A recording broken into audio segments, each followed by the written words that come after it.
welcome on behalf of the USC Price School of Public Policy, as well as my center at the Center for Inclusive Democracy at USC Price. We have 1 hour today that we'll all be together in conversation, and we have a very distinguished set of experts, our panelists, our speakers today that will be joining us. So we're looking very much forward to the conversation. Just at the outset, I want to let you know what our agenda is in that quick hour. So we are going to start off with introductions in just a moment of that distinguished panel, and then transition into a pre-recorded interview with Senator Padilla and myself. And then we'll move into the actual panel session itself. And then that, of course, will be moderated by John Myers, the Sacramento Bureau Chief of the LA Times. And then we will have time near the end for Q&A from our audience, from all of you. I want to thank our USC communications team led by Katie Maloney, who has organized this for us today. We are not only on Zoom, but also live on Facebook streaming as well. So jumping in here with introductions. As I mentioned, our moderator today for the panel is John Myers, Sacramento Bureau Chief, LA Times. John has led the LA Times coverage of state government as Sacramento Bureau Chief since 2015. I can't believe it's been that long. He also writes a weekly newsletter of California politics and provides a regular news analysis. Prior to joining the Times, many of you might have seen him. He spent more than 20 years, 2 decades in radio and television news, much of that as an award-winning reporter covering Sacramento. He has served as a moderator of gubernatorial debates, has spent much of his career exploring ways to expand state house coverage through online blogs and also a California politics podcast. As a resident of the capital city, he holds degrees from Duke University and UC Berkeley. Thank you, John, very much for joining us today and serving as our moderator. Moving on, Dr. Rick Hasen is with us today. Professor Hasen is Chancellor's Professor of Law and Political Science at the University of California, Irvine. He is co-director of the Fair Elections and Free Speech Center. We were all very happy to see that established recently. Hasen is a nationally recognized expert in election law and campaign finance regulation, writing as well in the areas of legislation, statutory interpretation, remedies, and torts. He is co-author of leading casebooks in election law and remedies. He served in 2020 as a CNN election law analyst. Professor Hasen was named one of the 100 most influential lawyers in America by the National Law Journal in 2013, and one of the top 100 lawyers in California in 2005 and 2016 by the Los Angeles and San Francisco Daily Journal. His op-eds and commentaries have appeared in many publications, including New York Times, Wall Street Journal, Washington Post, Politico, State. Dr. Hasen also writes the often quoted election law blog, which is a staple in our field, which the ABA Journal named its blog, spelled BLAWG, 100 Hall of Fame in 2015. The Green Bay recognized his 2018 book, The Justice, Contradictions, Antony Scalia, and Politics of Disruption for exemplary legal writing, and his 2016 book, Plutocrats United, received a Scribs Book Award honorable mention. His most recent book, forthcoming, Cheap Speech, How Disinformation Poisons Our Politics and How to Cure It, will be published in March of this year now, 2022, by Yale University Press. Dr. Hasen, thank you very much for joining us. All right, and Dr. Errol Southers is the director of Safe Communities Institute and Homegrown Violent Extremism Studies at the University of Southern California, USC, Sol Price School of Public Policy, one of my colleagues at USC, where he's also a professor of practice in government and management.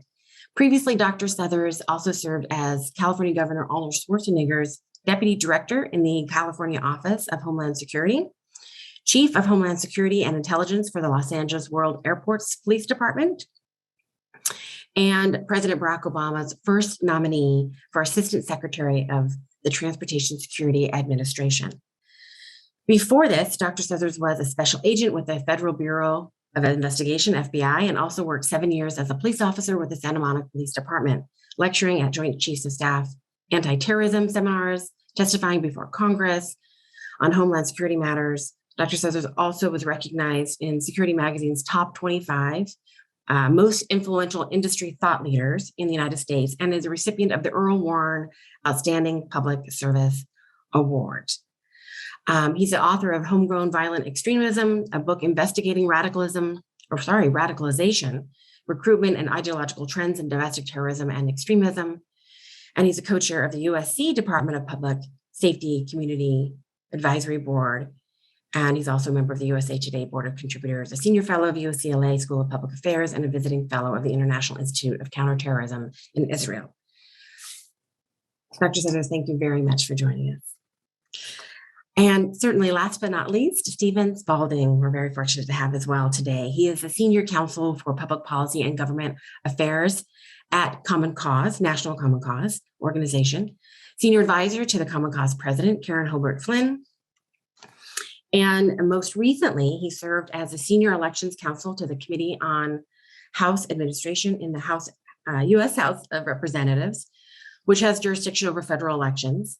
As a senior aide to its chairwoman, he advised her and committee members on all matters of election law, including campaign finance, election administration, election security, voting rights, contested elections, oversight of Federal Election Commission, and the Election Assistance Commission. He played a key role in the House passage of H.R. 1, as well as bills that passed the House to combat foreign interference in elections, the SHIELD Act, the Strengthen Election Security, the SAFE Act, and address voting during the pandemic. And that was part of the elections component of the HEROES Act. He previously served as special counsel to FEC Chair and Commissioner Ann Revelle at the Federal Elections Commission. He advised her on enforcement actions, advisory opinions, and policy decisions, as well as management of the agency and public engagement. And he's held a number of very distinguished positions beyond that as well, or prior to that as well. Thank you, Stephen Spalding, very much for joining us today. Thanks, Mindy. Happy New Year. Happy New Year. I should have said that at the outset to everyone. We have such a serious and important topic to discuss, but we should also acknowledge Happy New Year and wish everyone a good 2022 as we keep our fingers crossed. All right, moving on to Senator Padilla. Senator Alex Padilla is the first Latino to represent California in the U.S. Senate. He was appointed in January 2021 to complete the Senate term, of course, of Vice President, Kamala Harris. The son of immigrants, Senator Padilla grew up in the San Fernando Valley and studied mechanical engineering at MIT. He was drawn to politics in response to California's anti-immigrant Proposition 187. Senator Padilla was elected to the LA City Council in 1999 and State Senate in 2006. And as California Secretary of State, just recently, he oversaw an historic expansion of voting rights and voter participation. He serves as chairman of the Senate Judiciary Subcommittee on Immigration, Citizenship, and Border Safety. He's a member of the Senate Committees on Budget, Environment, and Public Works, Homeland Security and Governmental Affairs, Judiciary and Rules. And Senator Padilla lives in the San Fernando Valley with his wife, Angela, and their three sons, Roman, Alex, and Diego. Thank you, Senator Padilla, for joining us today for our conversation. 1 year after insurrection, how has our democracy changed?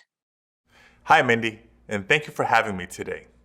1 year out from the deadly insurrection of January 6th, there's more need than ever to strengthen our democratic process and protect voting rights. So in that spirit, I look forward to your questions. Thank you again very much for joining us. So first question, as a former California Secretary of State, and now, of course, a U.S. Senator, what do you believe has been the most significant impact of the January 6th insurrection last year, particularly as it relates to the election and voting process in this country? Free and fair elections and the peaceful transfer of power are foundational promises of our democracy. When President Trump invited and incited a riot on January 6th, he attacked those promises. I think that January 6th was a wake-up call for millions of Americans to reckon with the harms of disinformation. We saw armed rioters brutally beating Capitol police officers. And the Confederate flag, the symbol of violent white supremacy, flew inside the Capitol for the first time in our nation's history. We saw how many individuals, including elected officials, chose loyalty to Trump over the truth. So the need for legislation to protect our democracy could not be clearer. Thank you very much. Next question. Election reforms and voting rights are an extremely hot topic right now across the United States. What do you believe is the most beneficial, as you see it, election reform currently under consideration? Well, right now, I'm pushing for Congress to pass the Freedom to Vote Act, which I'm co-leading in the Senate. This bill would mandate all states to implement reforms like automatic voter registration, same-day registration, expanded early voting, and vote by mail. As we've shown in California, these reforms help to increase participation and security in our elections. These reforms would help counteract the wave of voter suppression laws that we've seen proposed and passed by Republican legislatures since the 2020 elections, which most people thought were very successful.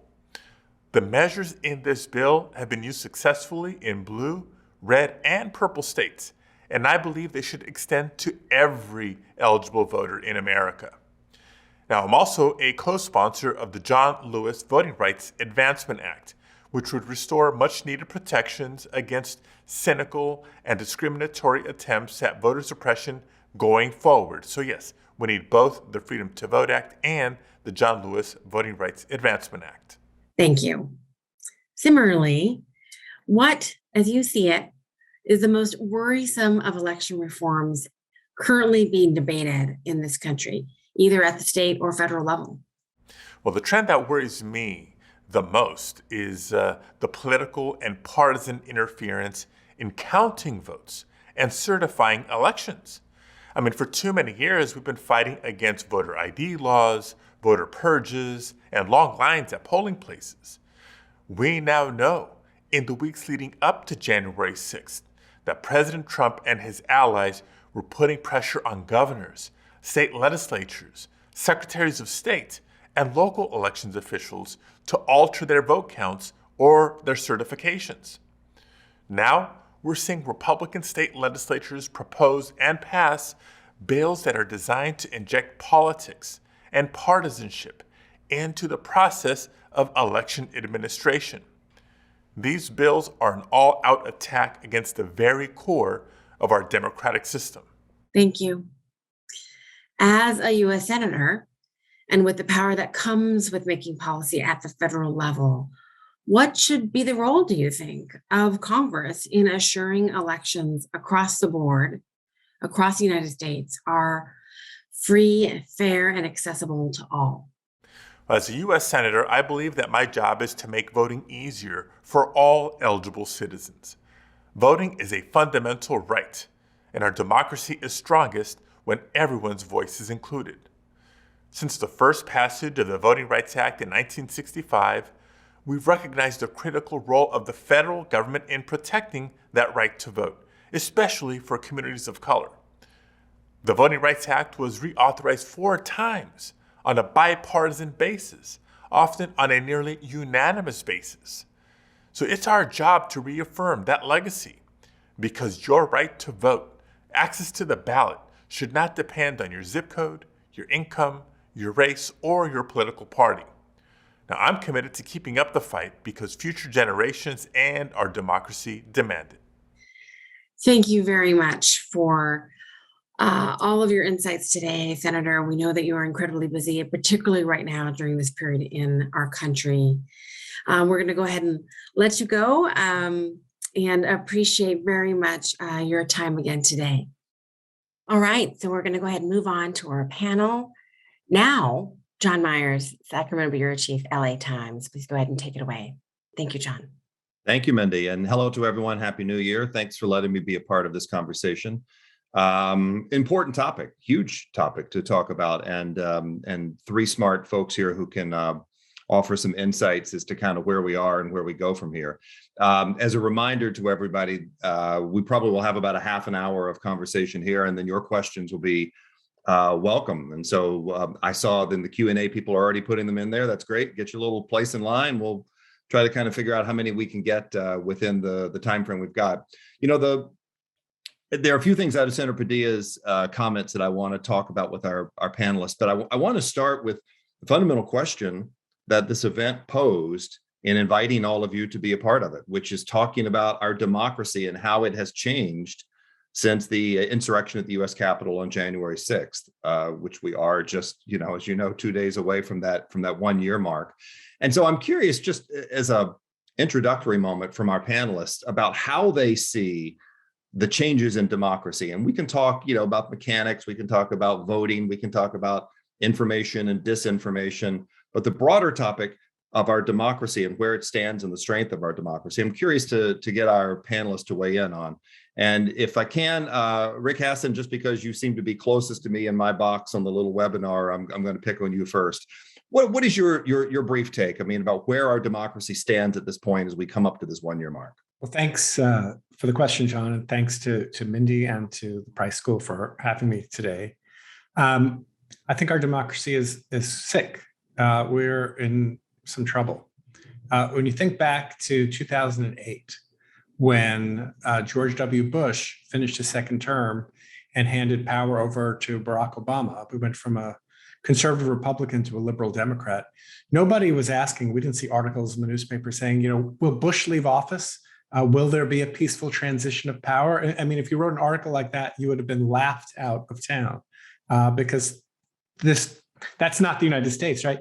But what in the run up to 2020, given the rise of Trumpism, it was a real question as to whether or not we would have a peaceful transition. And I think it's only because of the courage of some people, especially Republican elected and election officials in places like Georgia and Arizona and elsewhere, that we did have a successful, peaceful transition, and we got lucky. And so I think we're in bad shape in that not only have we taken no steps to assure that we'd have a better election system come 2024, the next time we have a presidential election, we've actually reached a point where 2020 can be seen as a practice run for 2024. And all the things that didn't work in 2020, because, for example, we had people in positions of power who were willing to stand up for the rule of law and for democracy, we won't have those people in power to count the votes and to run our elections in 2024 in at least some places. And that makes me very concerned. Let me go to Errol Southers, if I could, Dr. Southers. You come at this perspective from a government agency perspective and security issues, and that is at one of those very first level things we think about when we think about what happened almost a year ago. Where do you think we stand in terms, from your vantage point, of the democratic processes and ensuring those democratic processes? Well, John, great question, and thank you for hosting today, and Mindy and the school. The Price School, I appreciate being here. First of all, I want to echo everything Richard just said and with regards to the concerns we should have. And as you mentioned, I come from a national and homeland security perspective. And I think going forward, we need to take a look backward. I teach in the Price School, and I have students in a graduate school that when 9/11 happened, they were in elementary school. They have no recollection of it. If we go back even further to the Oklahoma City bombing, if it weren't for the fact that we covered that in my class, they wouldn't even know what it was. But some interesting things have happened since then. And as Richard mentioned, if we talk about a society, there is no society without safety and security. We're at a time in our history now, or in our country, where basic security is being questioned, policing is being challenged. Many people don't know, but after Oklahoma City bombing in 1995, the Department of Justice set up a domestic terrorism executive committee. They were scheduled to meet on 9/11 in 2001. That meeting was canceled because of the attack that happened on that day that involved al-Qaeda. That committee didn't meet for another 13 years, and this country took its eye off the ball. And so here we are now with a threat that's been metastasizing over the last 2 decades, and a country that's involved in anti-government activities, exacerbated by COVID and having to stay at home, where conspiracy theories it really grew. And the level of misinformation online, because again, we're all at home. So we have a country here now where we are really challenged with basic security, safety, and public safety because of the environment that we're all in. And I'm very, very concerned about this. And I agree with Richard. We could be looking at what was a practice run last year for what could happen, not just 4 years from now, but even at the midterms. And I think my colleagues in the national homeland security domain would say the same thing. Stephen Spalding, your thoughts here. I mean, you've seen it both, looking at your background from inside government and outside now as an advocate in the advocacy world. Where do you see this topic as we sit this moment? Really, there's been such a decay and an erosion of public trust and confidence in the strength of our democracy. Recent polling just yesterday came out. I believe it was an NPR poll that showed that 64% of Americans believe that, quote, democracy is in crisis and at risk of failing. And 2/3 of Republicans agreed with the false claim that, quote, voter fraud helped Joe Biden win the popular vote. We're at a point now where about less than half of Republicans said they would accept the results of the 2020 election. So the way that big lie really, again, to use the word that Mr. Suthers used, metastasized, I think, and supercharged on January 6th, echoed in social media. It went viral, and it infected state houses, and it infected the laws and election administration. People may have heard the numbers.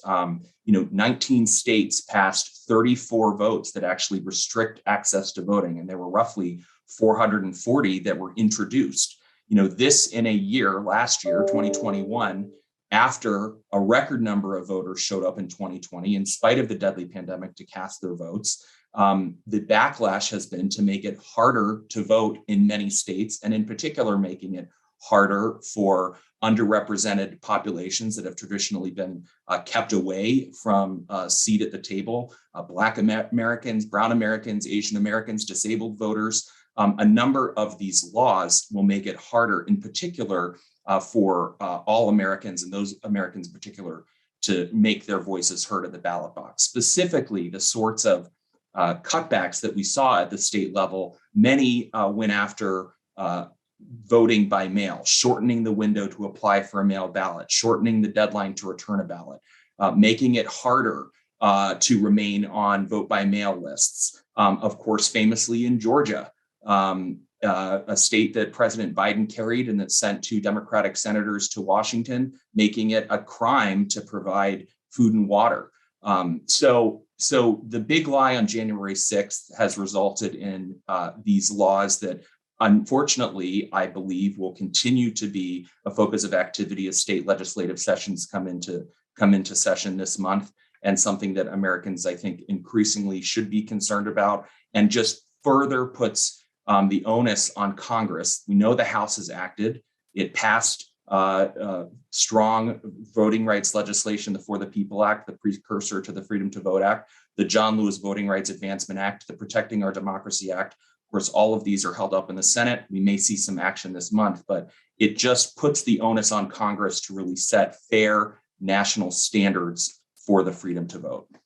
Let me stay on you if I can, Stephen, because you kind of got to exactly where I was going to go with you, which when we look at what Congress is considering, because Senator Padilla talked a lot about legislation, obviously from his vantage point in the Senate. What's at the top of that list? I know there's no silver bullet. I'm not naive to this, but what's at the top of that list that you think Congress should move on first? What's the first thing? And then I'm going to go to a couple of others about kind of where we go from here. But what do you think's at the top? Well, the bills that are teed up, again, just a real quick refresh on the process to get to this point. The House twice, actually it was 3 years ago today, that the House originally introduced H.R. 1, passed the House twice, passed in March of 2021, most recently, moved over to the Senate, where through conversations with Senator Joe Manchin, there was a compromise bill, the Freedom to Vote Act, which is, just real quick, a very comprehensive bill that is setting national standards. It's not about micromanaging or taking over state election administration. What it is setting a floor and basic national standards, which the Constitution grants Congress the authority to do in Article 1, Section 4. States set the time, place, and manner of elections, but Congress may at any time alter such regulations or make new regulations. So these national standards around vote by mail, as we saw in the pandemic, I think voters became intimately familiar with, if you lived on one side of the river, you might have to get your vote by mail ballot postmarked 2 days before election day. And in another state, you had until the close of polls to get it to a drop box. And it gave the Postal Service time to deliver that to election officials. So the first pillar of the Freedom to Vote Act, setting those national standards around things like automatic voter registration, which could bring up to 50 million new voters onto the rolls. Fair national standards around vote by mail, ensuring that your ballot is provided, for example, on paper, so that we have paper ballots, which is the gold standard of ensuring and bolstering confidence in elections. Things like ending gerrymandering, which is in the bill, setting fair national standards around redistricting to prohibit partisan and racial gerrymandering. Those reforms, I think, are really critical to ensuring that every voter has the chance to cast their ballot. And co-equal is the John Lewis Voting Rights Advancement Act, a bill that would repair the damage that the Supreme Court did in the Shelby County decision in 2013, when it essentially canceled out the formula to determine what states would have to have new states with a history of racial discrimination in voting would need to have their laws reviewed and approved, and also responding to last summer's decision, the Bronovich decision. And just one more important point, because the bill, certainly the threat of election sabotage and election subversion has also metastasized. I think it's 1 in 3 election workers fear harassment in their polling place. We've seen attacks at the local level. The Freedom to Vote Act and the John Lewis Voting Rights Advancement Act have very important election subversion provisions to prohibit, for example, the removal of nonpartisan election officials and granting them an opportunity to challenge their removal, to protect election workers at the state level. And then we know that reforms to the Electoral Count Act also important, something that I expect the January 6th Select Committee to be taking a close look at. But that law would deal with the scoreboard. We have to deal with the rules of the game, and that is unfortunately being in large part manipulated by partisan actors at the state level. And so setting those fair national standards in the Freedom to Vote Act, in the John Lewis Voting Rights Advancement Act, I think are critical. But Congress has to walk and chew gum at the same time. And there is no single solution. It's going to have to be comprehensive. And Rick Hasen, you had a thought on this. You messaged me to say. So I have I think a somewhat different take than Stephen on what needs to happen to deal with the risks that we're talking about in this panel. I certainly think that questions of voter suppression are serious ones. I've written a couple of books about that, so I don't mean to discount that. And I'm a supporter of the John Lewis Voting Rights Advancement Act, and I like pieces of the Freedom to Vote Act. But I think that, those bills are not primarily aimed at the risk of election subversion. And what I mean by election subversion is the risk that the election loser will be declared the election winner, or we won't be able to tell who's won an election. I mean, that's a really very basic, even worse than voter suppression, is not having a fair counting of the votes. And I think that needs to be a priority. And I think that Democrats and Republicans both have failed us, we the people, the voters of the United States, in not moving forward on a package right after Biden came into office, January 20th, to deal specifically with the problem of subversion. There are pieces of the Freedom to Vote Act. For example, there's a part of the Freedom to Vote Act that requires everyone vote on ballots that produce a piece of paper. I think that's crucial. But if you're making a list, say, of the top 5 things that need to be done to go after election subversion, it wouldn't be things like dealing with partisan gerrymandering or having better campaign finance disclosure laws. I mean, these are things that I support, but I don't think it's the priority at this moment right now. And given the political realities, which is that, first of all, Democrats don't have, the votes among Republicans to get any of this passed. So they'd have to blow up the filibuster, and they don't have the support of all of their members to blow up the filibuster. Right. It seems that something more pinpointed at the risk of election subversion at least has the chance of attracting some bipartisan support. And of course, the last point I'll make is if Democrats go it alone and, for example, push through changes to the Electoral Count Act or other laws without any Republican buy-in, it's not clear that this is going to bind anyone who is trying to subvert election outcomes. A law is only as powerful as people's willingness to obey it and the ability to enforce it. Yeah. And so we kind of have to think more broadly, I think, about these kinds of problems. Stephen, one thought back, and then I'm going to go to Errol Southers for another topic, but go ahead, Stephen. I share certainly the concerns about how votes, once they're cast, are actually counted. But I don't think we have to choose between the two. I think clearly reforms to protect the counting of ballots, the Electoral Count Act, it's critically important, it's necessary, but it's insufficient to meet the ongoing coordinated assault on the freedom to vote that just happened last year, that will happen this year. Those bills are pre-filed, they are teed up. So I really think it has to be both. It shouldn't be a choice between the two. And as for the filibuster, there are literally right now ongoing conversations about repairing and restoring the Senate in a way that ensures that there is robust debate, but ultimately there can be final action. And I think that conversation will really be intense over the next couple of weeks here in DC. Errol, I wanted to bring you in because something came to mind as we were having this discussion, which is, because your expertise comes in a lot of security issues, we don't think of voting security when we think of national security historically. That's not what we have thought about. We need to rethink that in some ways. And I've asked Stephen here, and Rick has chimed in, about legislation and things that can happen and substantive changes. Have you thought at all about that? Because again, it is striking to me that we never thought, you painted a very powerful picture of 9/11, but this is an attack on democracy in a different way that we never contemplated as young people. John, it's a great question. And to your point, the threat on the voting process is both kinetic and, if you will, virtual. So if we look about the kinetic threat, one of the things we were challenged with in the last election were quote unquote poll watchers who were going to show up and intimidate people, as a practice that is unfortunately taking place in our country over many, many years. So that is something that I think we need to deal with. I'm really looking at this whole issue of voting from a violence prevention standard. Of course, there's information that goes out to, if you will, deters people from voting, misinformation, telling them the wrong date, telling them the wrong polling location. I'm concerned about people who are afraid to go and vote. We now have people who are refusing to work in the polls because of the threats they're receiving. The number of threats has incredibly increased since the last election. And if you recall, we've had threats in the past of governors who were targeted, both in Michigan and Virginia. So one of the things I'd like to have America think about as we go forward is, polarized and partisan as this is, a threat is a threat. And domestic terrorism is direct domestic terrorism.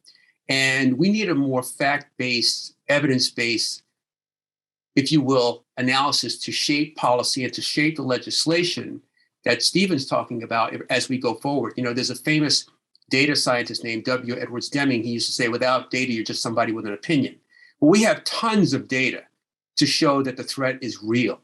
We don't need a new domestic terrorism statute. United States Code Title 18 has all the ammunition we need to go after people who are, in fact, domestic terrorists. And I can't tell you how much the FBI's caseload has increased in the last 24 to 36 months. So one of the things that I'm really delighted about, and I talked previously about the Domestic Terrorism Executive Committee, which didn't meet for 13 years, and then it met every quarter for the last 2 years of the Obama administration. The previous administration removed the focus from right-wing extremism. And again, let's talk about an organization, the FBI, that's supposedly focused on not the ideology, but the threat itself. 3 months after Merrick Garland was sworn in, he wrote the nation's first strategy for countering domestic terrorism. And that is something that should lead the way. I think that one of the things that has to happen is that we need to have the Office of Director of National Intelligence involved in a comprehensive threat assessment across the country. And we need to build our National Security Council capacity to counter extremism and disrupt these networks. We are at a real interesting pivot point here with regards to how bad this is going to get. And the fact that we have a January 6th committee that's trying to investigate an insurrection should be a clue, we would call it in police work, with regards to how bad this is and what we need to do. A clue, a fairly large clue, I guess.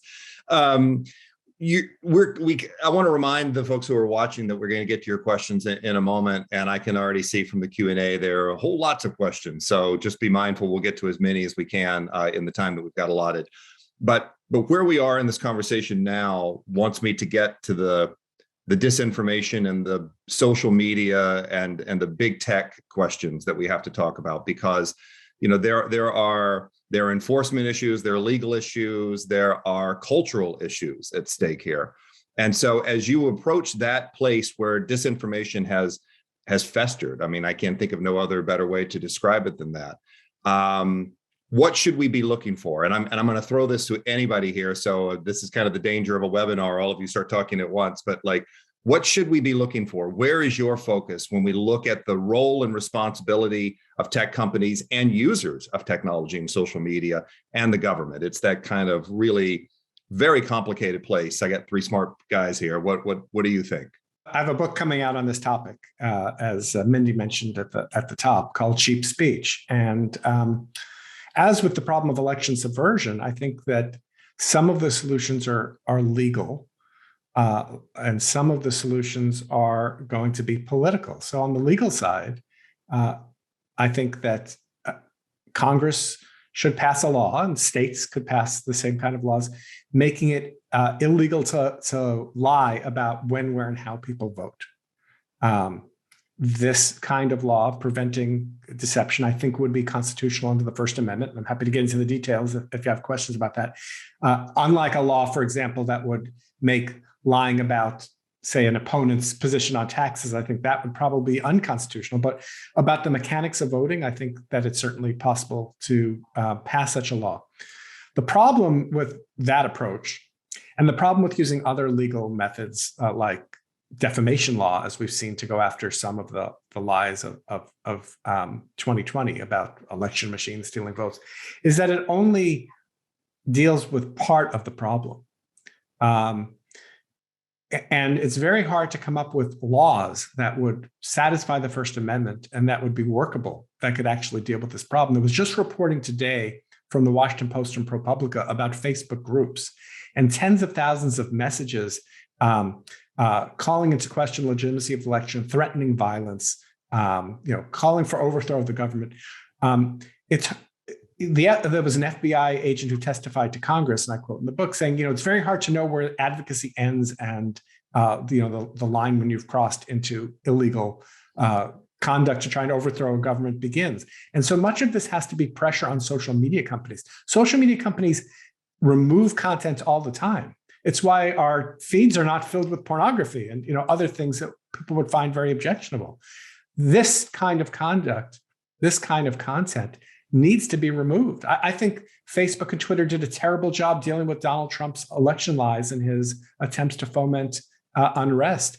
It was only on January 6th that he was actually removed. It should have happened much earlier. There should be a very high bar to remove a politician from a social media platform, but he clearly crossed it. So I think some of it's law, but a lot of it is going to be pressure from people. And if we can't pressure Facebook to fix it, then that says we need an antitrust solution to deal with Facebook.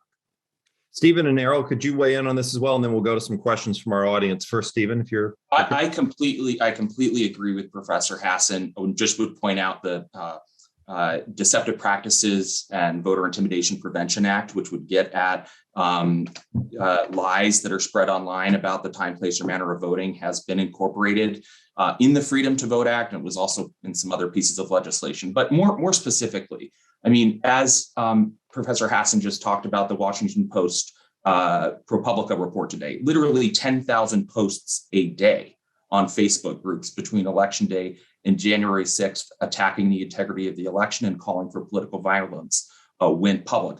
Why do we know about it? Because researchers and those journalists depended on third-party sources for that information. So even before getting into a legislative or legal solution, what steps can social media companies take to make sure that this data is transparent and accessible to researchers? Back in August, for example, Facebook removed access of an NYU researcher who was looking into how Facebook what role did Facebook play specifically with January 6th. And so beyond that, looking at algorithmic amplification. Facebook decides the rules of its platform.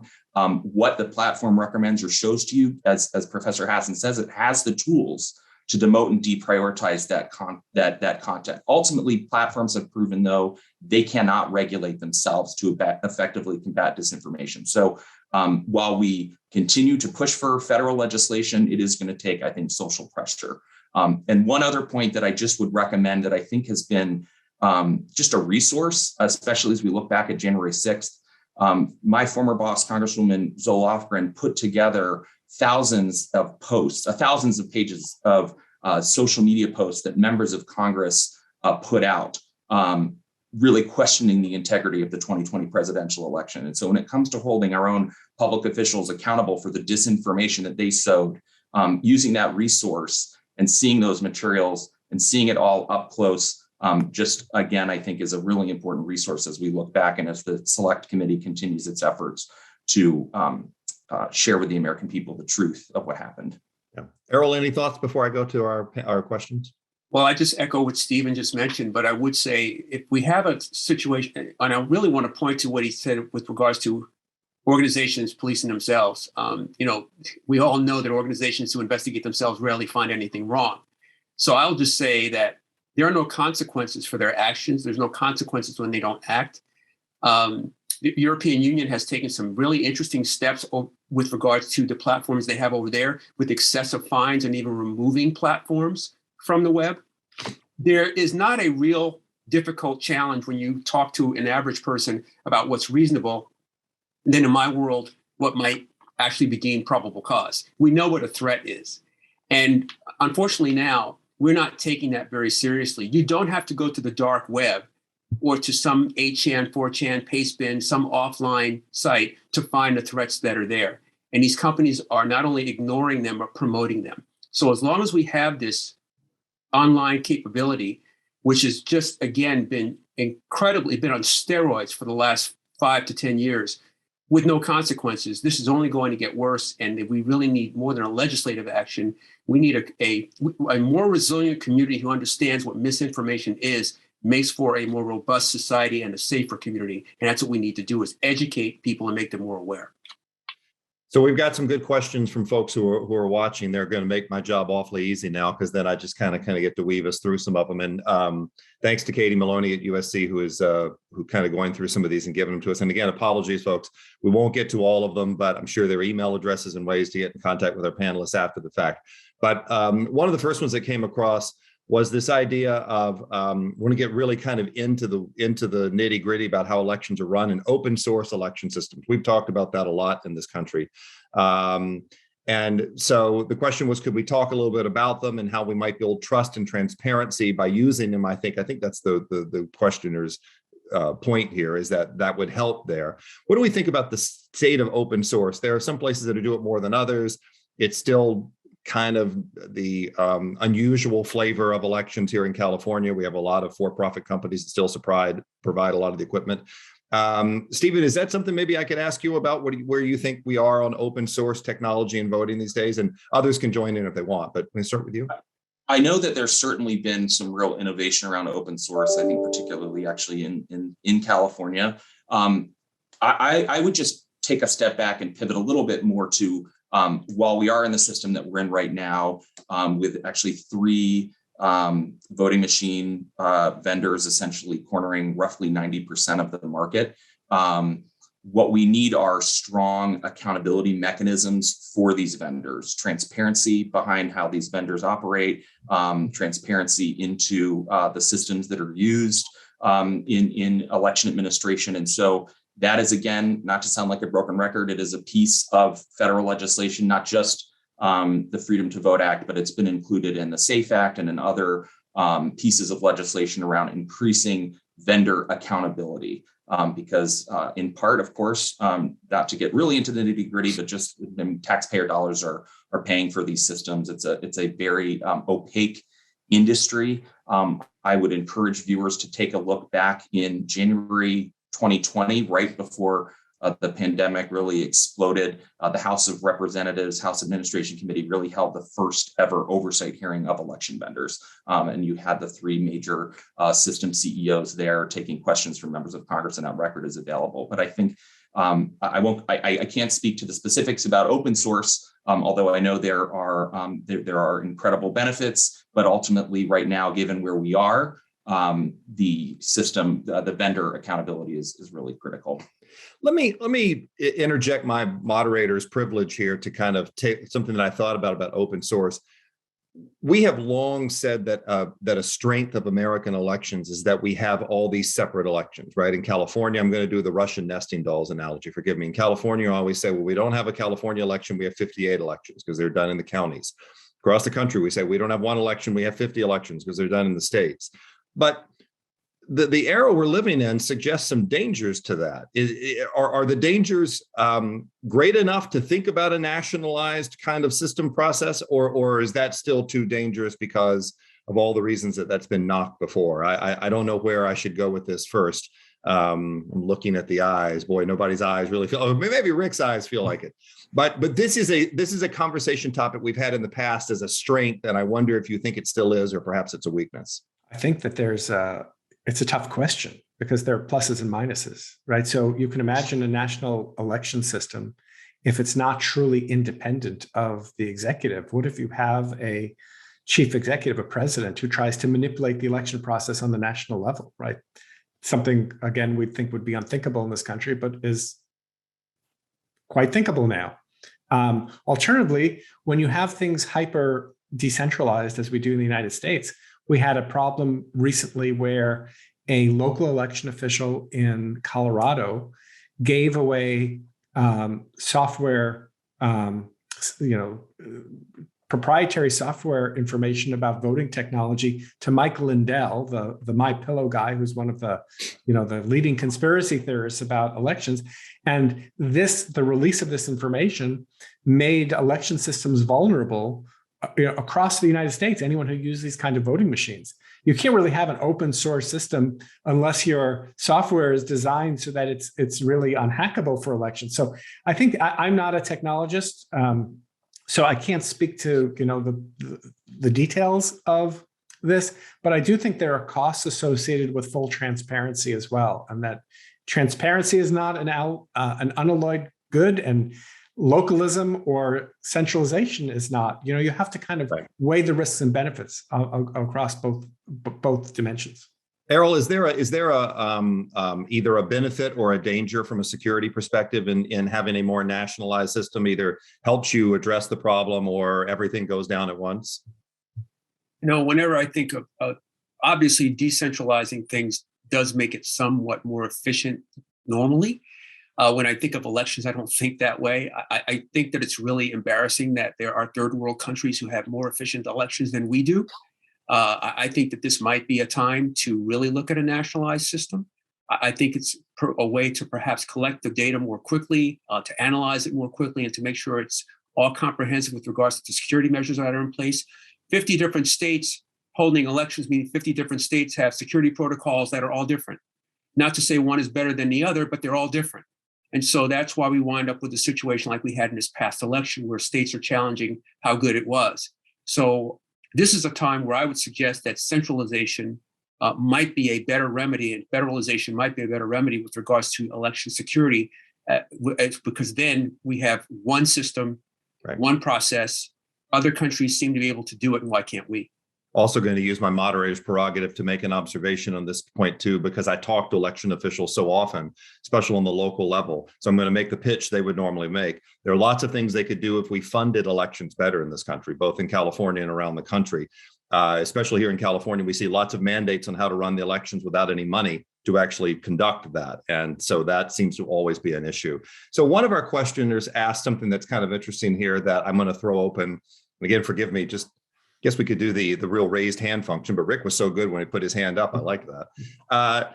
Do you believe the disinformation environment surrounding the insurrection, this person asks, do you believe it would have been as impactful if it worked for the pandemic with people spending more time at home and online, and that their lives becoming really virtual?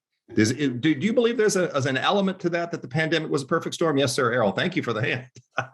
I often say the pandemic was an incubator for the problem that we have now.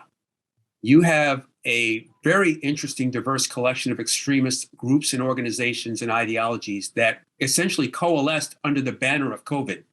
When we saw people that were taking on state houses, in some instances armed, across the country, they were all there because they didn't like the government, didn't like to have to stay at home, didn't want to wear a mask, believe conspiracy theories, but they might not have all been at the same rally had it not been for the fact that they had COVID as the umbrella. So I do believe that it coalesced a lot of challenges, and it's really exacerbated the situation that we have now.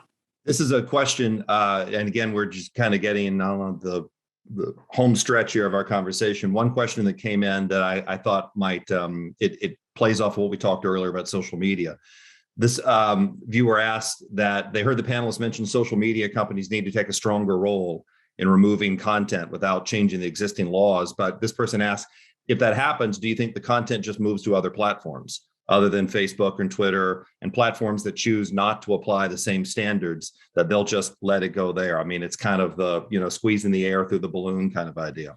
Rick, you want to say something? Yeah. So one thing is that one of the reasons these platforms work well is because they're networked, because they're very large. You can reach lots and lots of people. And so we've already seen a kind of hiving away of people going to Parler, going to Getter, going to Gab. These are right-wing sites that are alternatives to Twitter. And again, it's a trade-off. On the one hand, you might radicalize a smaller number of people, right? But on the other hand, it's a smaller number of people, so that's better. So let me put it bluntly, I don't think we would have had the events of January 6th had we not been in the social media environment that we're in right now. If we had the polarization of today, but the technology of the 1950s, I don't think that we would have had the relentless repeating of the lies about the election. Channels 2, 4, and 7 and the local newspaper and the New York Times wouldn't have covered it, and that would have been the end of it. So, there's a kind of echo chamber and viral incubator, I think was the term that Errol used. I mean, that's exactly the problem that we have on these larger platforms. I think it's better if it moves to smaller platforms. Let me ask, Stephen, can you give me and I apologize to ask you for a kind of a lightning round question. This is me playing like moderator at a gubernatorial debate, but like a lightning round thing here. A group like Common Cause, your advocacy is both at government and at the public. What can we do to have this conversation with the public, not just elected officials? Certainly conversations like this are essential. So more public forums, and the kind of best of times, worst of times of the pandemic has made this kind of interconnection, these kinds of dialogues, which, by the way, I believe is being broadcast on Facebook that can be shared, an opportunity to really educate the public. But maybe getting a little more nitty gritty. I mean, you can tweet at your elected officials. You can write letters to the editor. Those kinds of things attract the attention of the public, of public officials. So there's a whole, I think, bevy of advocacy tools that we can use. Connect with local organizations on the ground. Common Cause, we've got 1.5 million members throughout the country, a number of robust state offices, including a big presence in California. So engaging at the local level. And if I take one more step back, really investing in local media. I mean, that's been so hollowed out over the past roughly decade, which has created this vacuum for disinformation to flourish. And so adding into, whenever you're at a town hall, talking about how we can strengthen local media, independent media is also very essential. And let's go in this order, because this will be kind of where we turn it back to Mindy. Errol, and then if I could, Rick. Similar kind of question, same place that Stephen's on, because someone asked us this question too, and I think we should absolutely address it. What can concerned citizens do? What can you do both to support elected officials or, have your voice heard and change the system? Errol, if you could, and then we'll go to Rick. Concerned citizens need to, again, just educate themselves with regards to who's running, what their platforms are, become more aware of these challenges, get outside the bubble, support your local elections. And what Stephen had mentioned previously, engage in your local media. I think that we need to do more of that. I work with a couple of journalists here in Los Angeles, and they're great people. They know what's going on. And much like the law enforcement community in your town that knows what's going on, so do the journalists. So I would read what they write. Well, I'm never going to say no to that, of course. But Rick Hasen, you can take us home on this. I would just add that because our elections are so hyper decentralized, it means that there's room for action on the local level. You should know who your local election administrator is. Orange County is losing a great election administrator, Neil Kelly. Be involved in the process of trying to influence who his successor is. Make sure it's somebody with integrity. I mean, this is something that we can all do on our local level. And of course, we have to worry about other places too. But good election administration starts at home. If anyone from Facebook is listening, this is so simple. But those verified blue checks, if Facebook, Twitter would just verify local election administration officials, that would be one more layer of getting the truth out. And so people can identify who those local people are. And as I get ready to hand this baton back to Mindy, I will just say, from my vantage point to this question or two, if I can, people have to really source their information better. That's obviously a place where we do our work at the Times and at other news organizations. We try to double source it, triple source it. People just need, and I tell my parents this all the time. This is a great conversation with my mother. Source your information before you share that on Facebook. Think about where you got it from. Question it. Don't be in your echo chamber. But that, I think, is somewhat of an indirect support to the elections process as we try to kind of get away from where we were 1 year ago today, this week. Rick Hasen, Stephen Spaulding, Errol Southers, been fantastic. I'm going to be quiet now. The one and only Mindy Romero. Thank you so much to everyone for letting us have this conversation. Really, really fascinating. And thank you to John Myers, the one and only John Myers. We're very fortunate to have you for our moderator today. As we close out, I also need to thank, of course, our USC communications team led by Katie Maloney, for putting all of this together again, for all the work that's been done to make this event happen. Some of you who are with us today might recall that last year, just the day after the insurrection, January 7th, 2021, we had a previously planned webinar to talk about polarization in the US and how to move beyond that.